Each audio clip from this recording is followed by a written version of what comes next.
రాబోయే వాళ్ళకి ఎటువంటి ఇబ్బంది లేకుండా ఉంటుంది. అందరూ కుర్చీలో కూర్చోవలసిందిగా.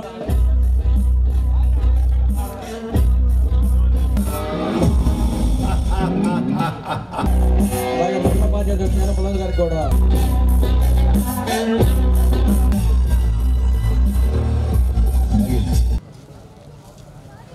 ఉన్నాను మనీ కూర్చో.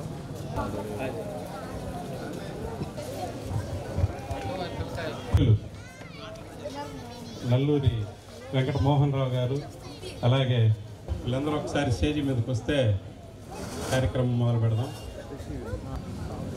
ముందుగా చాలా తక్కువ టైంలో చాలా ఎక్కువగా కష్టపడి పనిచేసి ఇవాళ ఈ ఘనమైనటువంటి ఉత్సవాన్ని జరుపుకోవడానికి కారణమయ్యారు మిత్రులు, సోదరులు. వాళ్ళందరికీ ముందుగా ధన్యవాదాలు. అలాగే అడగగానే ఈ కార్యక్రమానికి ఎన్నో పని ఒత్తిడులు, ఎంతో బిజీగా ఉన్న మన అసెంబ్లీ నియోజకవర్గ శాసనసభ్యులు గౌరవనీయులు మాన్యశ్రీ బిఎన్ విజయ్ కుమార్ గారు, అలాగే ఈ కార్యక్రమానికి ఇచ్చేసినటువంటి మాజీ ఎంపీపీ ముప్పవరపు వీరయ్య చౌదరి గారు, అలాగే మండల పార్టీ అధ్యక్షులు తేళ్ల మనోజ్ కుమార్ గారు, అలాగే మండల క్లస్టర్ ఇన్ఛార్జ్ గుమ్మడి సాయిబాబా గారు, అలాగే మండల సెక్రటరీ కాకర్ల వరప్రసాద్ గారు, అంటే పేరు ఎవరికి తెలియదులేండి, చిన్నన్న, అలాగే గ్రామ యూనిట్ ఇన్ఛార్జ్ కనగాల శ్రీనివాసరావు గారు, ఈ కార్యక్రమానికి ఇచ్చేసిన ప్రేక్షకులు అందరికీ, సోదరులందరికీ ముందుగా నా హృదయపూర్వక ధన్యవాదాలు. ఈరోజు నందమూరి తారక రామారావు గారి వర్ధంతి ఒక రకంగా బాధాకరమైన విషయం. ఎందుకంటే ఒక ఉన్నతమైనటువంటి వ్యక్తి మన మధ్య లేకపోవటం మనకు బాధాకరం. కానీ ఆయన లేని లోటుని తీరుస్తూ ఎన్నో గొప్ప గొప్ప పనులు, ఎన్నో మంచి మంచి పనులు, ఎన్నో మంచి కార్యక్రమాలు ఆయన్ని స్ఫూర్తిగా తీసుకొని మనం చేసుకుంటూ ముందుకు వెళుతున్నాం. ఈరోజు ఈ కార్యక్రమం జరగడం ఆయన పేరు మీదుగా నిజంగా మనం గర్వించదగ్గ విషయం. ఇటువంటి మంచి కార్యక్రమాలు భవిష్యత్తులో ఈ కాకతీయ సేవా సమితి నుంచి మరెన్నో ఆశిద్దాం. అలాగే ఉదయం కూడా ఒక మెడికల్ క్యాంపు నిర్వహించడం జరిగింది. ఆ మెడికల్ క్యాంపు కూడా దాదాపు 100 మంది పేషెంట్లు వచ్చి చూయించుకొని వాళ్ళు ఉచితంగా మందులు ఇవన్నీ లబ్ధి పొందున్నారు. ముఖ్యంగా రామారావు గురించి చెప్పాలంటే ఇప్పుడు అంటే నా తెలుగుదేశం పార్టీ స్థాపించి 40 సంవత్సరాలు దాటుతుంటే ఆ 40 సంవత్సరాల వయసు లోపున్న వాళ్ళకి బహుశా రామారావు గురించి అంతగా తెలియకపోవచ్చు, అంటే ఆయన చూసి ఉండకపోవచ్చు. ఎందుకంటే తెలుగుదేశం పార్టీ 82లో స్థాపిస్తే 83లో అధికారంలోకి వచ్చింది. అంతకుముందు మనం ఇవాళ తింటున్న వరెన్నం రాష్ట్రంలో వేల మీద లెక్క పెట్టుకోవచ్చు. 6 కోట్ల మంది ఆంధ్రులు ఆ రోజునే ఉంటే వేలల్లో వరెన్నం తినేవాళ్ళు.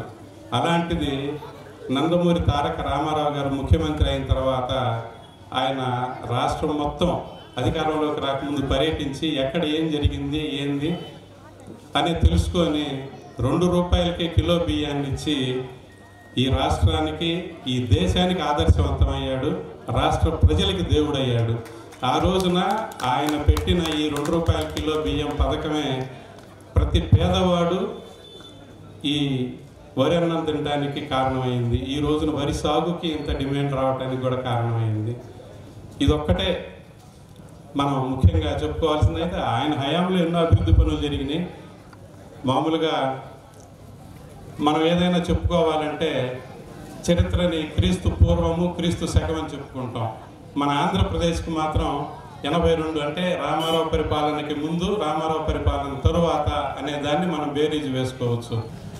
ఎన్టీ రామారావు గురించి, ఆ మహనీయుడి గురించి మాట్లాడే అవకాశం రావడం ఒక అదృష్టం.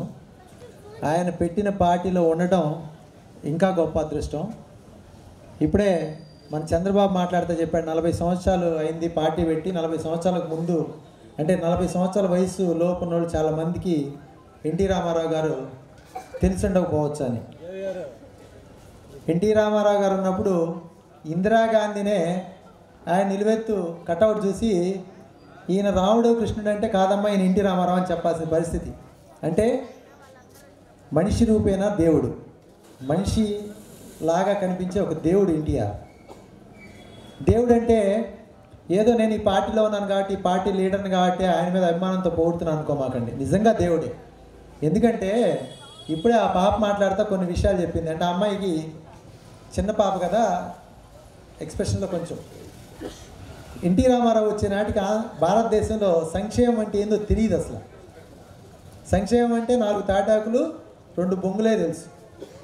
ఎన్టీ రామారావు వచ్చిన తర్వాత మాత్రమే పేదలకు పక్కా ఇళ్ళు కానీ, ₹2 కిలో బియ్యం కానీ, జనతా వస్త్రాలు కానీ, బీసీలకు స్థానిక సంస్థల్లో రిజర్వేషన్లు కానీ, ఆడపిల్లలకు ఆస్తిలో హక్కు కానీ, ఒకటి కాదు ఒక రాజకీయ విప్లవం. గ్రామాల్లో ఆ రోజు చాలా గ్రామాల్లో కరెంట్ లేదు, రోడ్డు ఫెసిలిటీస్ లేవు, బస్సు సౌకర్యం లేదు. ఆంధ్రప్రదేశ్ రోడ్డు రవాణా సంస్థ రూపుదిద్దుకొని దాన్ని ప్రతి మారుమూల పల్లెకు బస్సు పంపింది ఎర్ర బస్సు అనేవాడు ఆ రోజు ఎన్టీ రామారావు గారు.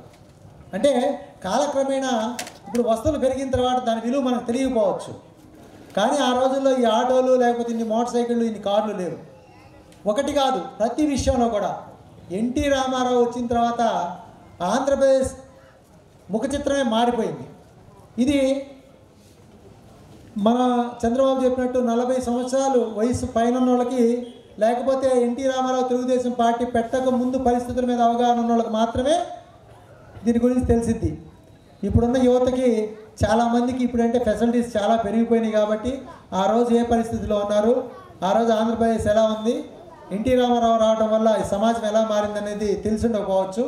కానీ ఇటువంటి గొప్ప మహనీయుడి గురించి పార్టీలు మిగతా వాటికి అతీతంగా పాఠ్య పుస్తకాల్లో ఇటువంటి వాళ్ళు జీవిత చరిత్రను చేరిస్తే ఇంకా నేటి సమాజంలో అందరూ సమాజాన్ని ఉద్ధరించే వాళ్ళు కావాలనుకుంటున్నారు, కానీ వాడు పక్కింట్లో పుట్టాలి మన ఇంట్లో కాదు, సమాజాన్ని ఉద్ధరించాలి, సమాజానికి మంచి చేయాలి, వాడు మన ఇంట్లో వాడు కాదు పక్కింట్లో పుట్టాలనే పరిస్థితులు సమాజంలో తయారైన ఈ టైంలో ఇటువంటి మహనీయ చరిత్రలు పిల్లలకు చదివిస్తే వీళ్ళల్లో నుంచి కూడా కొంతమంది సమాజం కోసం ఏదో చేయాలని తపనుండే భావితరాలు తయారవుతాయని చెప్పి ఆ విధంగా ఎన్టీ రామారావు యొక్క జీవితాన్ని స్ఫూర్తిగా తీసుకోవాలని నేను కోరుకుంటా ఉన్నాను. కాకతీయ సేవా సమితి ఆధ్వర్యంలో ఉపగుండూరు గ్రామంలో స్వర్గీయ ఎన్టీ రామారావు గారి 29వ వర్ధంతి సందర్భంగా ఇక్కడ ఇచ్చేసిన మండల్ పార్టీ అధ్యక్షులు మనోజు, మాజీ ఎంపీపీ వీరే చౌదరి గారు, అదేవిధంగా బాబు గారు, చంద్రబాబు గారు, ఇక్కడ గ్రామ అధ్యక్షులు, అదేవిధంగా సాయిబాబా గారు, చిన్న గారు, కనగాల శ్రీను గారు, ఇతర పెద్దలు, కాకతీయ సేవ ప్రాముఖ్యులందరికీ ఇక్కడ విచ్చేసిన ప్రజలందరికీ నా హృదయపూర్వక నమస్కారాలు. ఈరోజు ఎన్టీ రామారావు గారు మరణించి 29 సంవత్సరాలైనా కానీ ఆయన గురించి మనం ఈరోజు గుర్తు తెచ్చుకొని ఆయన చేసిన పనులన్నీ మనం గుర్తు తెచ్చుకుంటా ఉన్నాం. 29 సంవత్సరాలైనా కానీ ఆయన ఏదో నిన్నో మొన్నో చనిపోయినట్టు మనము ఇంత ఘనంగా ఆయన గుర్తు తెచ్చుకోవటం ఆయన చేసిన చాలా గొప్ప పనుల వల్లని నేను భావిస్తూ ఉన్నాను. స్వర్గీయ ఎన్టీ రామారావు గారు మన రాష్ట్రానికే కాదు దేశంలో కూడా ఒక ప్రాముఖ్యమైన రాజకీయ వ్యక్తి అనేది మనము అందరం గుర్తించిన విషయమే. ఈరోజు ఒకటి మనం గుర్తుపెట్టుకోవాలి, ఏంటిదంటే పెద్దలు లేకపోతే ప్రాముఖ్యులు ప్రజలు నచ్చేవాళ్ళు చాలామంది ఉంటారు, కానీ ఎన్టీ రామారావు లాంటి వాళ్ళు, ఇందిరాగాంధీ లాంటి వాళ్ళు, ఎంజీఆర్ లాంటి వాళ్ళు చాలా తక్కువ మంది. ఎందుకంటే ఎన్ని తరాలు అయిపోయినా కానీ ఏదో కారణాల వల్ల వాళ్ళ పేర్లు ఈ రోజుకి గుర్తుపెట్టుకోవటం అదొక గొప్ప విషయం. ఎందుకంటే మంచి పనులు చాలామంది చేసి ఉండొచ్చు, కానీ ఈ లెవెల్లో ప్రజల్లో నాటుకుపోయిన వ్యక్తులు చాలా తక్కువ మంది. దాంట్లో మన దేశంలోనే అతి కొద్ది మందిలో మన ఎన్టీ రామారావు గారు ఒకరనేది మనం గుర్తుంచుకోవాలి.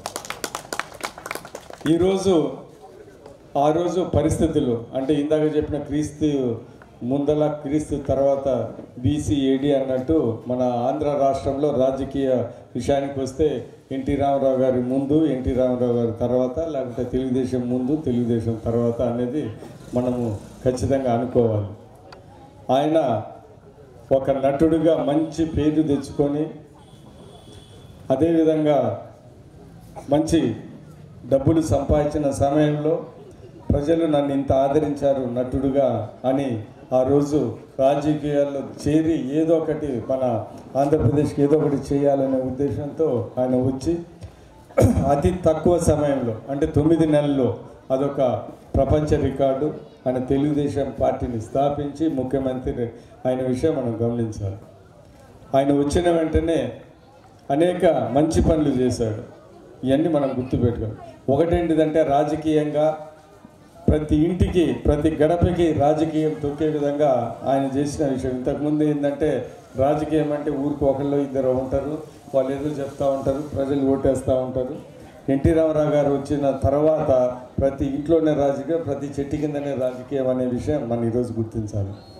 అదే కాకుండా ప్రజల వద్దరికి పాలన తీసుకొని రావాలని ఆ రోజు అప్పుడున్న సమితి వ్యవస్థని తీసేసి మండల వ్యవస్థని తీసుకొని వచ్చారు. అంటే ప్రజలకి ఏదైనా పనులుంటే దగ్గరగా మనం మండల వ్యవస్థకి, ఎంఆర్ఓ దగ్గరికి, ఎండిఓ దగ్గరికి వెళ్ళొచ్చు అనే ఉద్దేశంతో చేశారు. అదే కాకుండా ఇందాక చెప్పినట్టు రైతులకు ఎన్నో మంచి పనులు చేశారు. ఆ రోజు ₹50 హార్స్ పవరు, అదేవిధంగా తెలుగు గంగా ప్రాజెక్ట్. ఆ రోజులలో తెలుగు గంగా ప్రాజెక్ట్ అంటే ఇది సాధ్యమా అనే సందర్భంలో ఆయన తెలుగు గంగా ప్రాజెక్ట్ చేశారు. దాని తర్వాత అనేక అభివృద్ధి పనులు. ఇంకా బడుగు బలహీన వర్గాలకు వస్తే ఆయన చదువు అనేది చాలా ముఖ్యం. ఎందుకంటే ఎన్టీ రామారావు గారు ఉత్త యాక్టర్ కాదు, బాగానే చదువుకున్నాడు. ఆయన కూడా BA BSc చదువుకున్నాడు ఆ రోజు కాలంలో. సో చదువు ఉన్న ప్రాధాన్యత ఆయనకి తెలిసి ఆ రోజు రెసిడెన్షియల్ స్కూల్స్, గురుకులం స్కూల్స్ చాలా మందితో మంచి వ్యవస్థని స్థాపించి అనేక IAS, IPS, ఇంజనీర్లు, డాక్టర్లు ఆ స్కూల్లో చదివి విధంగా బడుగు బలహీన వర్గాలు ఆయన చేసిన విషయం మనం ఈరోజు గుర్తు తెచ్చుకోవాలి. అదే కాకుండా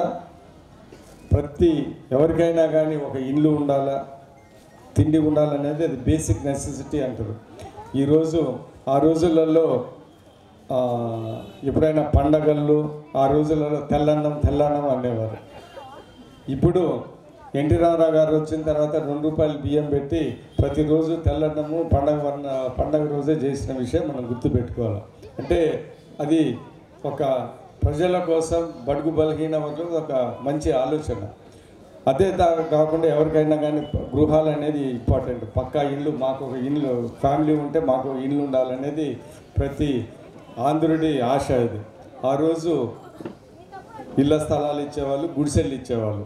దాని తర్వాత పక్కా గృహాలు ఇవ్వాలని ఆ రోజు ఎన్టీ రామారావు గారు, తెలుగుదేశం పార్టీ ఆ రోజు అనుకొని 83 నుంచి పక్కా గృహాలు అంటే పైన సిమెంటు రూఫ్తో చేసిన గృహాలు ఆ రోజు నుంచే వచ్చిన విషయం మీ అందరికీ నేను గుర్తు చేస్తూ ఉన్నా. మంచిగా ముందుకు తీసుకొని వెళ్ళాలి. ఎందుకంటే ఆ రోజు వాళ్ళు ఎలక్షన్లు చేసిన ప్రామిస్ అది. ఆ రోజు అన్నీ ఆలోచించుకొని నాకున్న ఈ విషయంలో నాకు కూడా కొంతగా కొన్ని విషయాలు తెలుసు.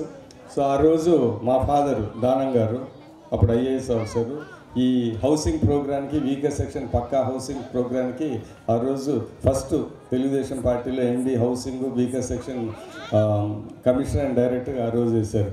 ఎందుకంటే మా ఫాదర్ IAS ప్లస్ ఇంజనీరింగ్ కూడా, దాని తర్వాత కలెక్టర్గా 2 సార్లు చేసిన చోట్ల ఇళ్ల స్థలాలు, దాని తర్వాత ఇల్లు కట్టించే దాంట్లో గవర్నర్స్ మెడల్ తెచ్చుకున్నారు. కాబట్టి మా ఫాదర్కి దాని మీద ఇంట్రెస్ట్ కాబట్టి ప్రత్యేకంగా ఆ రోజు ఉన్న అధికారులందరూ మాట్లాడుకొని మా ఫాదర్ని వేశారు.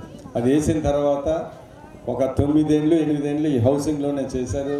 మన చంద్రబాబు నాయుడు గారు సీఎం ఉన్నప్పుడు కూడా హౌసింగ్ ప్రిన్సిపల్ సెక్రటరీగా 6 సంవత్సరాలు చేసిన విషయం మీ అందరికీ తెలుసు. సో నేను అనేది ఏంటిదంటే ఇలాంటి మంచి పనులు ఎన్టీ రామారావు గారు చేశారు.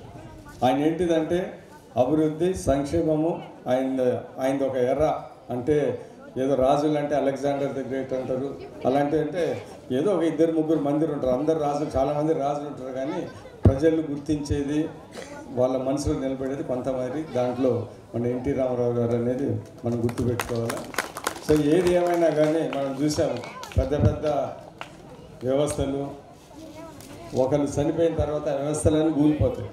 కానీ తెలుగుదేశం పార్టీ వ్యవస్థ ఎన్టీ రామారావు గారు చనిపోయిన తర్వాత కూడా ఇంత పటిష్టంగా తీసుకొని రావటం చంద్రబాబు నాయుడు గారిది ఆయన పాత్ర మనం గుర్తించాలి. ఎందుకంటే ఒకసారి ఒక పెద్ద వ్యక్తి చనిపోయిన తర్వాత మీతో వాళ్ళంతా ఇంత మాదిరి కనపడతారు.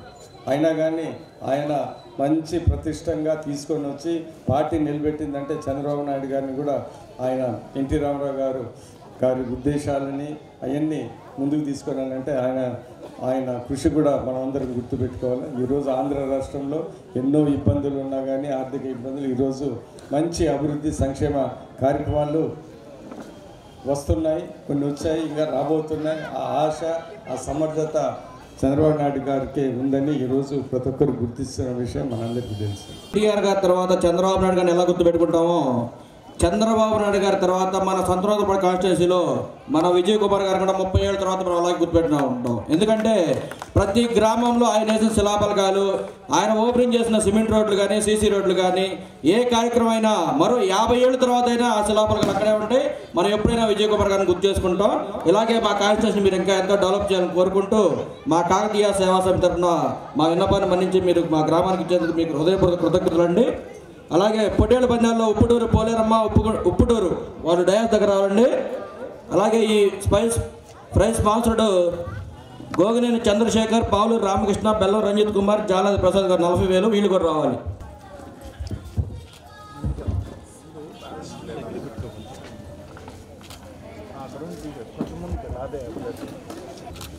అలాగే తర్వాత ట్రాక్టర్ రివర్స్ పోటీల్లో ఫస్ట్ ప్రైజ్ బండారుపల్లి శ్రీనివాసరావు గారు, మట్టికొండ.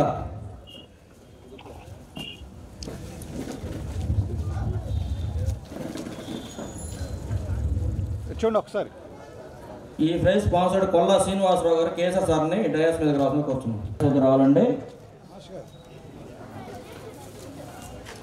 థర్డ్ లాగౌట్ పోటీల్లో డాకు టీం ఎలమంచి కనగాల వెంకటేశ్వరు, సన్వార్ సుబ్బారావు గారు, మీరు కూడా డయాస్ వద్ద రావాలండి.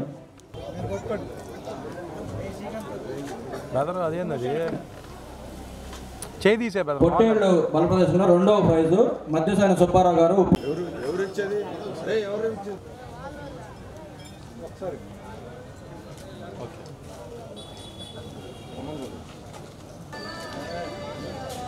ఓకే.